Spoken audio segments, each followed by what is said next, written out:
नमस्कार साथियों, स्वागत है आप सभी का आपकी अपनी पाठशाला पर। मैं हूं अंकित अवस्थी। साथियों, आपको याद होगा पहलगाम में जब आतंकी हमला हुआ उसके बाद में भारत ने पाकिस्तान के साथ इंडस वाटर ट्रीटी तोड़ दी थी। इंडस वाटर ट्रीटी तोड़ी और यह कहा कि भैया अब हम आपको सिंधु नदी का जल नहीं देंगे या अपने हिसाब से हम सारा काम करेंगे। और हमारी मीडिया में उसे कवर किया गया था कि भारत ने पाकिस्तान पर पानी का बम प्रयोग कर लिया है। पाकिस्तान भी इस बात से बहुत बौखलाया था कि आप ऐसा कैसे कर सकते हैं, वर्ल्ड बैंक की मध्यस्थता से आपने हमारे साथ में ट्रीटी की थी, अब उसको आपने कैसे तोड़ दिया।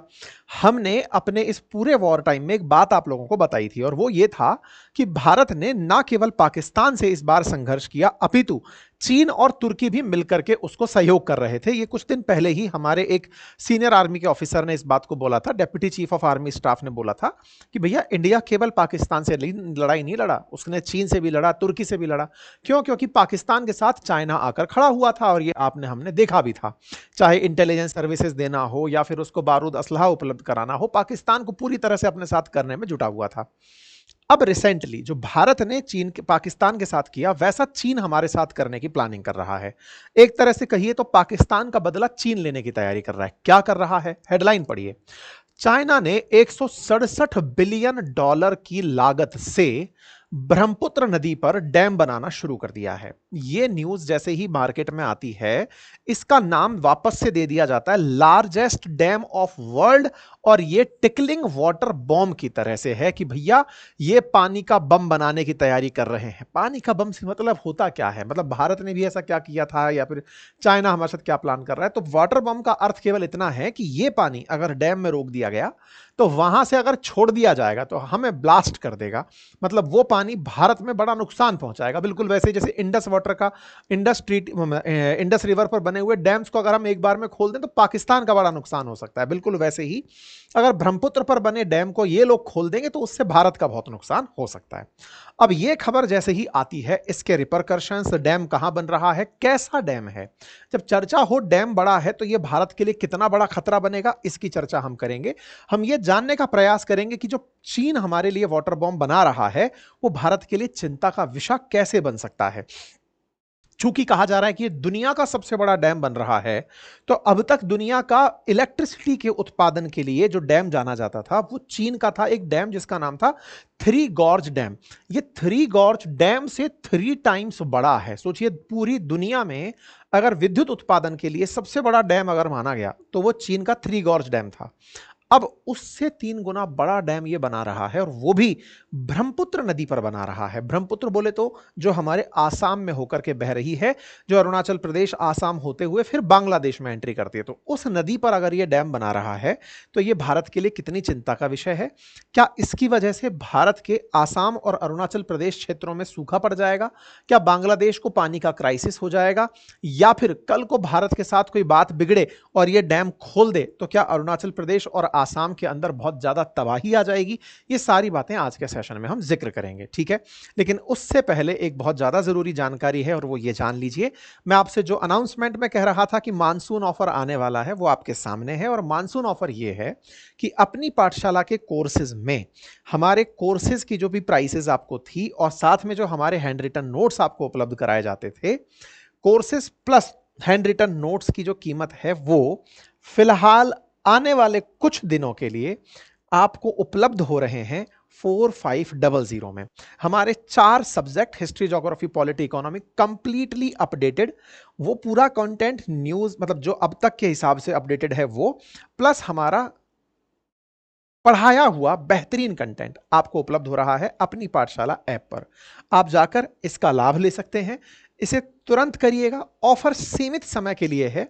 शुरुआत में मैंने इसे 24 घंटे ही सोचा था, लेकिन टीम के कहने पर कि कई बार लोगों को वीडियो 24 घंटे में दिखता है, इसीलिए मैंने इसे 48 घंटे के लिए ओपन किया है। अगर आप चाहें तो इसे एक्सेस कर सकते हैं, ठीक है। नोट्स कुछ इस तरह से तैयार किए गए हैं, काफी खूबसूरत अंदाज में आप लोगों के लिए, आप उन्हें एक्सेस कर सकते हैं। चलिए साहब, खबर क्या है? खबर यह है कि चीन ने तिब्बत में जो ब्रह्मपुत्र नदी है, अच्छा एक जानकारी और देता हूं, ब्रह्मपुत्र नदी के साथ बड़ा अल्टीमेट काम है। ब्रह्मपुत्र नदी चाइना के अंदर यारलंग सांगपो के नाम से जानी जाती है। थोड़ा सा हिस्सा जब नामचा बरवा नामक स्थान से वो भारत में एंट्री मार रही होती है, उस जगह पर अरुणाचल प्रदेश में उसे सियांग नाम से भी पुकारा जाता है।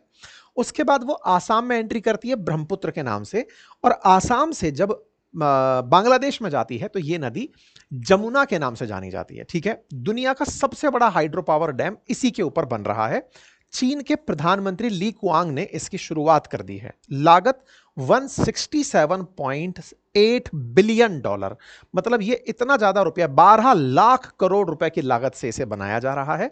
अरुणाचल प्रदेश की सीमा से सटे हुए जो न्यंगची शहर है वहां पर इसका निर्माण किया जा रहा है। ठीक है, ये जगह भारत के अंदर जो अरुणाचल प्रदेश है उसके सीएम ने भी कहा कि अगर ये बनता है तो ये चलता फिरता एक बॉम्ब होगा जिसे ऑन करके छोड़ दिया गया, क्योंकि पानी अगर गलती से कोई छोड़ देगा तो सामने बसे हुए सारे क्षेत्र साफ हो जाएंगे।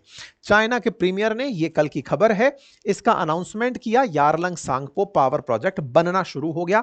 ये तस्वीरें बाहर आई। अगेन ये तस्वीरें मीडिया में हैं, सच है या नहीं नहीं पता, बस डेट समझ में आ रही है, बाकी समझ में नहीं आ रहा।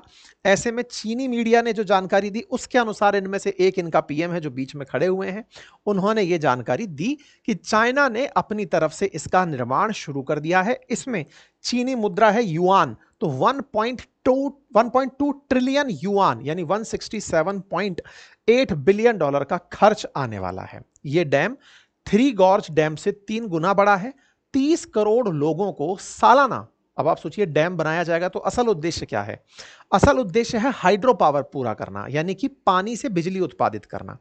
पानी से बिजली, जैसे आप और हम सोलर पावर प्लांट्स की बात कर रहे हैं, ये पानी से बिजली बनाने की बात कर रहे हैं। कहा जा रहा है कि 30 करोड़ लोगों को पूरा साल भर बिजली दी जा सके, ऐसा ये डैम बन करके तैयार हो रहा है। हर साल 30 करोड़ लोगों की बिजली आवश्यकताएं ये डैम पूरी कर देगा आने वाले कईयों सालों तक, ऐसा ये डैम बन करके आ रहा है। ठीक है, ये रहा चाइना। और चाइना के अंदर जिस तरह से हम लोग चर्चा कर रहे हैं वो चर्चा है चाइना के अंदर बहने वाली यारलंग सांगपो रिवर की, जो कि ग्रेट बैंड से जब भारत में एंट्री करती है, अरुणाचल प्रदेश में सियांग कहलाती है, आसाम में ब्रह्मपुत्र और फिर बांग्लादेश के अंदर जमुना कहलाकर बंगाल की खाड़ी में गिर जाती है।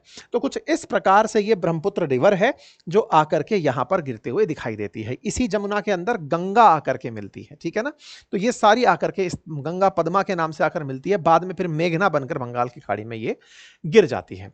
अगर हम इसे देखें तो ये नामचा बरवा तक पहुंचने से पूर्व पैदा कहां से हो रही है? तो ये तिब्बत से, क्योंकि इस पूरे हिमालय के ऊपर उत्तर पूर्व की तरफ जो प्लेट्यू है ये तिब्बतीन प्लेट्यू है। यहां से जो बर्फ है या फिर यहां की जो बारिश है उससे इस नदी में पानी आता है और उस आते हुए पानी से ये लोग बिजली उत्पादित करेंगे। इसके लिए ये डैम बनाया जा रहा है। चैम यंग डंग करके एक ग्लेशियर है जहां से इसके अंदर पानी आता है और उस पानी से ही ये नदी बन करके बह रही होती है। और इस नदी के अंदर भारत में बहुत सारी सहायक नदियां जुड़ती हैं, जैसे देबांग, लोहित, शुभनश्री, मानस, तीस्ता, पद्मा, ऐसे ही धनसिरी, कपिली। ये कुछ ऐसी प्रमुख नदियां हैं जो इसके अंदर सहायक नदी के साथ मिल रही होती हैं। मैं यहीं पर पहले ही जानकारी दे देता हूं सो दैट आपके दिमाग में बहुत देर तक बहुत ज्यादा स्ट्रेस ना रहे। इस नदी का जो पानी है, इसके कुल पानी में 30 से 40% पानी ही तिब्बत के पठार के कारण आता है। उसके बाद जब ये भारत में घुसकर चली आती है, मतलब समझिएगा कि आपकी चिंता का आंसर भी यहीं पर दे दिया है मैंने, कि यहां से आगे जब घुसकर भारत में बहती है उस समय का लगभग 60 से 70% पानी इस नदी के अंदर इसकी सहायक नदियों का आता है। और उन सहायक नदियों में पानी कहां से आता है? तो इस तरफ जो हमारा साउथ वेस्ट मानसून है उसकी बंगाल की खाड़ी वाली जो शाखा है वो इन क्षेत्रों में, ये वही वाले क्षेत्र हैं जहां पे गारो खासी जयंतिया जैसी पहाड़ियां हैं। ये वो क्षेत्र हैं जहां पर भूटान है या फिर हमारे देश के अंदर ये जो तमाम हिमालय की पूर्वी घाटी, नागालैंड के पर्वत, ये जो तमाम पर्वत हैं उन पर बारिश की वजह से जो गिरा पानी है मानसून के अंदर वही नदियां बह करके इसकी सहायक नदियां बनती हैं।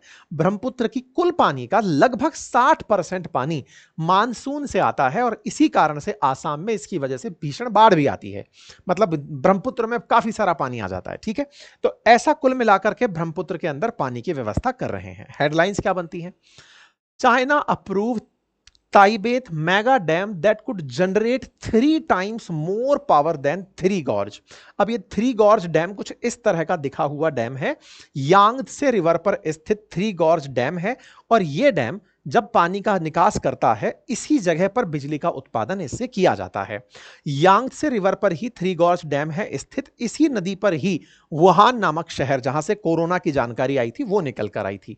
दुनिया के 10 लार्जेस्ट डैम के अंदर अगर आप चर्चा करें तो फिर थ्री गॉर्ज डैम का नाम आता है। लेकिन मैं आपको एक जानकारी दे दूं, list of largest dam in world की बात जब हम करते हैं तो थ्री गॉर्ज डैम भले ही ऊपर आता हो, लेकिन आप में से बहुत सारे लोग जब भी कोई जनरल नॉलेज के पॉइंट ऑफ व्यू से याद करते हैं तो किसी और तरह से किसी और डैम का नाम आ जाता है, कुछ और डैम का नाम आ जाता है। तो मैं आपको वो फैक्चुअली करेक्ट कर देता हूं।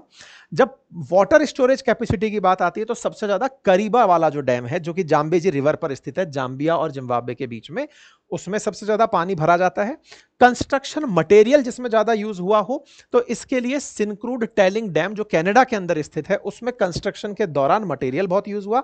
और हाइड्रो इलेक्ट्रिसिटी कैपेसिटी के आधार पर अगर बात की जाए तो थ्री गॉर्ज डैम जो है वो दुनिया का सबसे बड़ा डैम माना जाता है चाइना के अंदर, कि इससे बिजली बहुत ज्यादा पैदा होती है ना। तो ये जो थ्री गॉर्ज डैम है, जो कि यसांग करके चाइना में स्थित है, ये कुछ इस तरह का दिखता है। अपने कंस्ट्रक्शन के साथ साथ बिजली उत्पादन के लिए वर्ल्ड वाइड रिकॉग्नाइज किया जाता है। अब बड़ा सवाल ये बनता है कि जब ये बिजली उत्पादन में दुनिया में सबसे बड़ा रिकॉर्ड रखता है तो इससे 3 गुना ज्यादा पैदा होगी बिजली, तो वो कितनी होगी और ये कितनी कर रहा है। एक एक करके सारी बातें करेंगे। तस्वीरें अगर आप देखें तो ये कुछ इस तरह का डैम दिखाई देता है, और इस डैम से उत्पादित होने वाली जो बिजली है उसकी चर्चा अक्सर की जाती है कि यह हर साल 88.2 अरब किलोवाट बिजली का उत्पादन करता है। तो इतना बिजली उत्पादित करने वाला इससे बड़ा अब ये बिजली उत्पादित करेगा। अब सवाल है कि थ्री गॉर्ज डैम ने जब ऑलरेडी इतनी बिजली पैदा की हुई है तो इस डैम के आने से क्या होगा, और थ्री गॉर्ज डैम से क्या कोई चैलेंज आया क्या? जी हां, कहते हैं कि जो थ्री गॉर्ज डैम बनकर के आया था ना चाइना के अंदर, इसने 40 अरब क्यूबिक मीटर पानी इकट्ठा किया। इतना पानी एक जगह इकट्ठा हो गया कि धरती जो अपनी अक्ष पर घूमती है उसका रोटेशन प्रभावित हो गया। धरती अगर अपनी अक्ष पर 24 घंटे के अंदर घूम जाती है, इसकी वजह से वो 0.06 माइक्रो सेकंड तेज हो गई। क्यों तेज हो गई? जैसे एक तरह से भाई धरती घूम रही है, एक साथ एक जगह पानी आ गया तो उसका जो रोटेशन साइकिल है ना, कहते हैं वो प्रभावित हो गया 0.06 सेकंड से।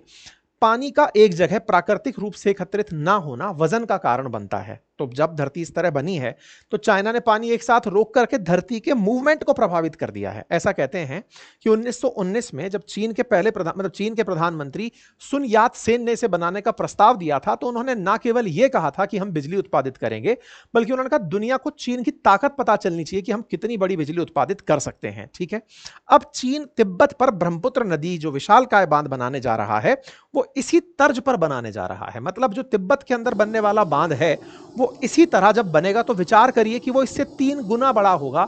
तो अल्टीमेटली उसके असर क्या होंगे? असर से मेरा मतलब है जब कोई डैम इतना पानी एक साथ रखेगा तो संभव है कि धरती जब अपने अक्ष पर घूम रही होगी तो यहां से निश्चित में प्रभावित होगी। भाई जब इससे घूमने से दिक्कत कर रही है तो फिर यारलंग सांगपो के अंदर जो डैम बनेगा वो और ज्यादा प्रभावित करेगा। दूसरा क्या है कि जो ये हिमालय पर्वत है ना, उसमें यूरेशियन प्लेट और इंडियन प्लेट, ये दो टेक्टोनिक प्लेट मिलने से हिमालय बना है। हिमालय के जस्ट उत्तर में अगर इतना पानी एकत्रित हो जाएगा तो टेक्टोनिक गतिविधि प्रभावित हो सकती हैं, यानी आने वाले समय में हिमालय के अंदर भूकंप की घटनाएं बढ़ सकती हैं।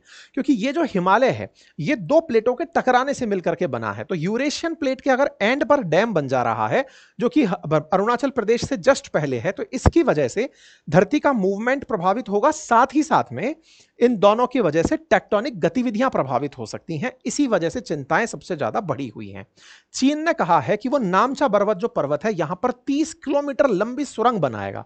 अब पॉइंट यह है कि नामचा पर्वत अरुणाचल प्रदेश के अंदर स्थित है, तो ऐसे में यहां पर सुरंग क्या वो अरुणाचल प्रदेश में बनाएगा? तो अब ये चर्चा का विषय है कि साहब ये कैसे करेगा और किस तरह से इस काम को जगह देगा। ठीक है, अब सवाल यह आता है कि इस जगह बनाने की ऐसी आवश्यकता क्या पड़ गई? क्या केवल भारत को चैलेंज देने के लिए उसने ये किया? चाइना का यह मानना है कि ये जो नदी है ना, ये जब तिब्बत से उतर करके नामचा बरवा तक आती है तो 2000 मीटर तक नीचे चली आती है। तिब्बत में बहुत ऊंचाई से उतरते हुए जब ये नदी 2000 मीटर मतलब 2 किलोमीटर यों स्टीप में नीचे आ रही है, बहुत होता है ये, मतलब ये बहुत बहुत बड़ी ढलान होती है ये, है ना। मतलब आप सोचकर देखिए वहां से उतर कर कोई नीचे तक नदी आ रही हो तो ऑटोमेटिक उसमें एक ऐसा ढलान है कि उसके नीचे अगर टरबाइन लगा दिया जाए तो वो बिजली उत्पादन के लिए बहुत अच्छा एल्टीट्यूड हो सकता है। यही कारण है कि नदियां जब पहाड़ों से उतर रही होती हैं तो उनके नीचे ही इलेक्ट्रिसिटी उत्पादन के लिए, जैसे भारत ने टिहरी डैम बनाया था इसीलिए कि बिजली बनाएंगे, ऐसे ही भारत भूटान और नेपाल में हाइड्रो पावर प्लांट्स के लिए जाता है ताकि बिजली का जो नेचुरल सोर्स है, जब नदियां उतर कर आ रही हों तो उसी से बिजली उत्पादित की जा सके। तो ये नामचा बरवा जो पर्वत है, इससे जस्ट पहले ये इसीलिए बना रहे हैं ताकि तिब्बत के पठार से उतरती हुई, ऊंचाई से आती हुई नदी बिजली उत्पादन में इनको बहुत मदद कर सके। परिणाम स्वरूप होने वाली दिक्कतें जो होंगी, जनता विस्थापित होगी। जब थ्री गॉर्ज बना था तब भी कहा जाता है लाखों लोग विस्थापित हुए थे, तो अब भी विस्थापित होंगे। भूकंप की चिंताएं तो लाजमी हैं ही, क्योंकि टेक्टोनिक रूप से इंडियन प्लेट जब यूरेशियन प्लेट से टकराती है तब हिमालय बनता है। अब अगर हिमालय वाले यूरेशियन प्लेट पर इतना वजन एक जगह एकत्रित हो जाएगा तो हो सकता है कि प्लेट मूवमेंट्स घटे बढ़े और हिमालय में आने वाले समय में बहुत सारी टेक्टोनिक मूवमेंट्स देखी जाएं। इसको लेकर के बहुत से लोगों ने चिंताएं भी व्यक्त की हैं, बिल्कुल वैसे ही जैसे मैकोंग के कारण हुआ। अब मैकोंग की कहानी क्या है? असल में नदी जब ऊपर से आ रही होती है तो उसे अपस्ट्रीम कहा जाता है और जिधर बहकर जा रही होती है उसे डाउन स्ट्रीम कहा जाता है। तो मैकोंग करके एक नदी है, वो भी चाइना के अंदर तिब्बत के पठार से निकलकर चलती है और वहां से निकल करके जो ये साउथ ईस्ट एशियन नेशंस हैं इनमें बहते हुए निकलती है। तो जो मैकोंग रिवर है वो south east Qinghai province China से निकलती है और निकल करके Thailand, Cambodia, Vietnam, Myanmar, Laos, इन सब देशों में बहते हुए जाती है। चाइना ने इस वाले हिस्से में जहां पर मैकोंग रिवर बहती है इस पर खूब सारे डैम बना दिए। मतलब ये समझकर देखिए कि ये पूरा क्षेत्र जहां पर चाइना से ये डैम नदी निकल करके मैकोंग जाती है, अगर आप देखें तो यहां से डैम के नाम हैं, ये वुनोंग, टुआबो, दाहोगांग, वोंग, ये जितने भी प्रकार के 3, 3, 6, 3, 9, 10, 12 डैम चाइना ने केवल और केवल मैकोंग रिवर पर बना दिए। उससे क्या हुआ? उससे ये जितने भी साउथ ईस्ट एशियन नेशंस थे ये सारे के सारे प्रभावित हुए। किस मायने में प्रभावित हुए? कि इन लोगों को पानी की दिक्कत होने लग गई। तो एक तरह से चाइना ने मैकोंग रिवर से एक डिवास्टेटिंग इंपैक्ट खड़ा कर दिया इन देशों की इकोलॉजी और इकोनॉमी के ऊपर। यही काम अगर ये भारत के साथ करता है, क्योंकि यहां पर यारलंग सांगपो का पानी रुकेगा जिससे अरुणाचल प्रदेश के अंदर पानी प्रभावित होगा और ज्यादा छोड़ दिया तो फिर बाढ़ की स्थितियां बनेंगी। तो क्या इससे भारत को बायोडायवर्सिटी में नुकसान हो सकता है? यह फिलहाल कंसर्न का विषय है कि क्या भारत में ब्रह्मपुत्र का पारिस्थितिकी तंत्र बिगड़ सकता है। तो तमाम प्रकार की इसमें चर्चाएं हैं। कहा जा रहा है कि भारत और चीन के बीच में जो रिलेशन है वो पानी के जियोपॉलिटिक्स से धीरे धीरे प्रभावित होंगे, क्योंकि इससे जल नियंत्रण हो जाएगा, पर्यावरण नुकसान होगा ही होगा, आजीविका और राजनीतिक तनाव की स्थितियां बढ़ेंगी। ठीक है, वाटर बॉम्ब सब तरफ चला। यहां तक न्यूज चलने लगी डैम फॉर डैम, भारत ने बनाया पाकिस्तान के लिए, चीन ने बना दिया भारत के लिए। इस तरह की बातें चलती आ रही हैं। लेकिन पाकिस्तान चीन का जितना भी प्रेम है, इस पर चीन का क्या जवाब है? चीन का कहना है, जैसे भारत के केस में था ना कि पहलगाम में घटना घटी तो हमने वाटर बॉम्ब बना दिया पाकिस्तानियों के लिए, जैसे पाकिस्तानी कहते थे कि आप सिंधु का नदी पानी रोकोगे तो हम ये कर देंगे। तो चाइना में भी ऐसे बहुत से लोग हैं जो ऐसा मानते हैं कि वो ऐसा करके भारत के लिए चिंता खड़ी कर रहे हैं। लेकिन चीन का कहना है कि इससे भारत को कोई फर्क नहीं पड़ेगा। पहला कारण तो उन्होंने ये दिया है कि इससे भारत को फर्क इसलिए नहीं पड़ेगा क्योंकि जिस जगह हम डैम बना रहे हैं वो डैम हम बाद में डिस्कशन में भी रहेंगे भारत के साथ और बांग्लादेश के साथ। ये एक पार्ट हुआ। दूसरा जो सबसे बड़ा पार्ट है वो ये जो मैंने शुरुआत में आपको बताया था कि ब्रह्मपुत्र नदी में 30 से 40% पानी ही ऐसा है, यानी कि यारलंग सांगपो में, जो चाइना से आता है। ब्रह्मपुत्र नदी का मेजर जो वाटर है वो आता ही इंडिया से है। ब्रह्मपुत्र नदी की जो सहायक नदियां अभी मैंने आपको गिनाई थी उन नदियों से इसके अंदर पानी आता है। इस वजह से हमारे अंदर ये जो आशंका है ना, ये निरर्थक है कि हमारे साथ दिक्कतें खड़ी हो जाएंगी। हाँ, ये ठीक है कि चाइनीज और पाकिस्तानी इसे मान ऐसा रहे हैं कि बहुत तगड़ा कुछ कर दिया है, लेकिन हम जो असम के सीएम हैं उन्होंने भी इस बात को बताया कि समझो हमने जो पाकिस्तान के साथ किया, क्योंकि पाकिस्तान में सिंधु नदी के अंदर पानी जो है वो जा भारत से ही रहा है, लेकिन ब्रह्मपुत्र में जो पानी है वो भारत का ही पानी है। भारत से ही ब्रह्मपुत्र बन रही है 60% पानी लेकर के। तो इसलिए ज्यादा हमें चिंता इस बात की नहीं है। और ये सच भी है कि तमाम प्रकार की जो सहायक नदियां हैं वो ब्रह्मपुत्र की सहायक नदियां हैं और बढ़िया पानी हमारे यहां से इसके अंदर ऐड होता है। तो चाइना अपने लिए बना रहा हो तो हमारे लिए चिंता केवल बस इतनी है कि इससे कल को अगर पानी एकदम छूटता है तो उससे बाढ़ पैदा ज्यादा होगी, लेकिन उससे ज्यादा नुकसान भारत को ऑलरेडी मानसून में होता है। ऐसे में अगर डैम बनता है तो हो सकता है कि हमारे लिए मानसून के समय पर बाढ़ की संभावनाएं कम हो।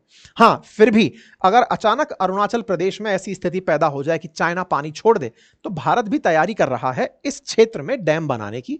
ताकि इस पूरे क्षेत्र में फिजिबिलिटी चेक की जाए कि कैसे सियांग नाम से सियांग अपर बहुउद्देशीय परियोजना बनाई जाए, ताकि अचानक अगर कल को पानी छूटे तो एक डैम हमारा भी रहे जो पानी को रुकावट दे सके। तो अरुणाचल प्रदेश में हमारी भी तैयारियां चल रही हैं, सर्वे चल रहा है, आने वाले समय में हम इसे रोक लेंगे। ठीक है, बाकी उम्मीद है आपको ये जानकारी पसंद आई हो। अगर ये जानकारी पसंद आई हो तो साथियों से जरूर साझा करें, चैनल पर नए हैं तो सब्सक्राइब कर लें। एक बहुत इंटरेस्टिंग जानकारी मैं आपको दे रहा हूं। अभी जस्ट ना आप जब ये वीडियो सुन रहे हैं उसी समय पर अंकित इंस्पायर इंडिया पर मैंने एक वीडियो अपलोड किया है आर्टिफिशियल इंटेलिजेंस के बारे में, कि चाइना ना दुनिया में आर्टिफिशियल इंटेलिजेंस को आने से रोक कैसे रहा है, और क्या है वर्ल्ड इकोनॉमिक फोरम की वो रिपोर्ट जो ये कहती है कि 2030 तक करोड़ों लोगों की जिंदगी बर्बाद हो जाएगी। तो इस विषय को जाकर के आप देखिएगा। लिंक मैंने इसका अभी एंड स्क्रीन पर भी दिया हुआ है, कमेंट बॉक्स में भी आपके सामने पिन कर दिया है, जाकर उसका भी आप आनंद लीजिए। और हाँ, मानसून ऑफर चल रहा है। मानसून ऑफर में हमारे नोट्स और हमारे जो कोर्सेज हैं वो आपको उपलब्ध हैं बहुत ही नॉमिनल प्राइजेस पर, आप उन्हें देख सकते हैं। Thank you so much.